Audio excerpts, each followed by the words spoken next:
पीएमएलएन के हल्के हैं ना, वो ये कह रहे हैं कि जी हमारी पीएम को बहुत ज़्यादा प्रोवोक किया गया सीएम को, और वो खामोश बैठी हुई थी और एक के बाद दूसरे ने बोलना शुरू किया। वो ख़ुद भी कहती हैं मैं खामोश रही, पहले नहरों के मसले में खामोश रही, अब मैं जवाब दूंगी।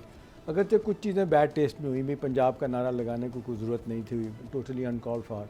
अब बात यह कि ऐसा क्यों हुआ, व्हाट वेंट रॉन्ग। देखिए आपको याद होगा आपसा कि PDM-1 PDM-2 इनकी गवर्नमेंट में भी इत्तेहादी थे और एक अरसे से इत्तेहादी हैं। इनका लव हेट रिलेशनशिप हमेशा से चलता रहा है, लेकिन आमतौर पे हमने देखा कि जो आज आप सिचुएशन देख रही हैं ना, वो लगता है कि आखिरी साल में होती है कि जब इलेक्शन हो रहे होते हैं, फिर रीअलाइन कर रहे होते हैं, आप एक से दूसरी तरफ आप जा रहे होते हैं।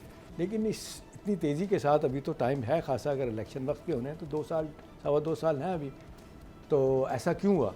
मेरा अपना ख्याल है कि पीपल्स पार्टी वालों के कुछ अपने जेन्युइन भी जिनको कहना चाहिए रिजर्वेशन है। मसलन वो कहते हैं बार बार, जैसे आज भी कारा साहब ने कहा कि जी जो हमारी मुश्तरका कमेटी में जो फ़ैसले किए गए थे, दूसरी तीसरी मीटिंग हुई थी कि जी आपके तहफ़्फ़ुज़ात को दूर किया जाएगा, पोस्टिंग ट्रांसफ़र, और जनूबी पंजाब में जो चाह रहे थे, और फिर फंडिंग के मामले में कह रहे थे कि जी हमें फंडिंग ज़्यादा दी जाए, आप अपने MNAs MPs को ज़्यादा पैसे देते हैं, हमारे प्रोजेक्ट पंजाब में आप शुरू नहीं होने दे रहे क्योंकि एक अरसा हो गया पंजाब से तो आउट हो चुके हैं वो।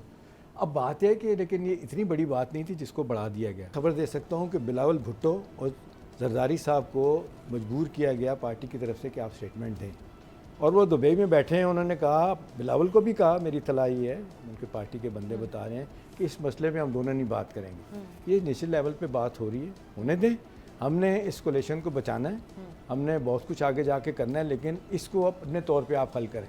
लेकिन मेरा अपना ख्याल है कि 825 अरब रुपये का बेनज़ीर इनकम सपोर्ट का प्रोग्राम है, असल वजह लड़ाई की वो बनी है। ये कह रहे हैं अपना मरियम नवाज़ कह रही हैं कि ये पैसा हम इस्तेमाल नहीं करने देंगे। वो पहले कह रहे थे कि फ़ी ख़ानदान हम 7,000 देंगे। अब पीपल्स पार्टी डिमांड कर रही है कि फ़ी ख़ानदान 25,000 आप दें, ताकि वो चाहते हैं उसको भी वो फौरी रिलीफ के तौर पे बता रहे हैं। अच्छा, उनका ये है कि कम बैक किसी तरीके से हमने करना है सूबे में, तो क्या किया जाए। अब जो खबरें आ रही हैं, जो अंदर से इतलात आ रही हैं कि कुछ गिव एंड टेक करके मामला जो है ठीक हो जाएंगे। अब ये जो साइलेंसिंग ऑफ द गन वाला मामला है, ये 1-2 दिन चलेगा, लेकिन मेरा अपना ख्याल है जो खबरें आ रही हैं कि ये मामला रुक जाएगा, इससे आगे नहीं जाएगा और वो अपोजिशन में नहीं जाएंगे। सब्सक्राइब करें और बेल दबाएं ताकि कोई खबर रह न जाए।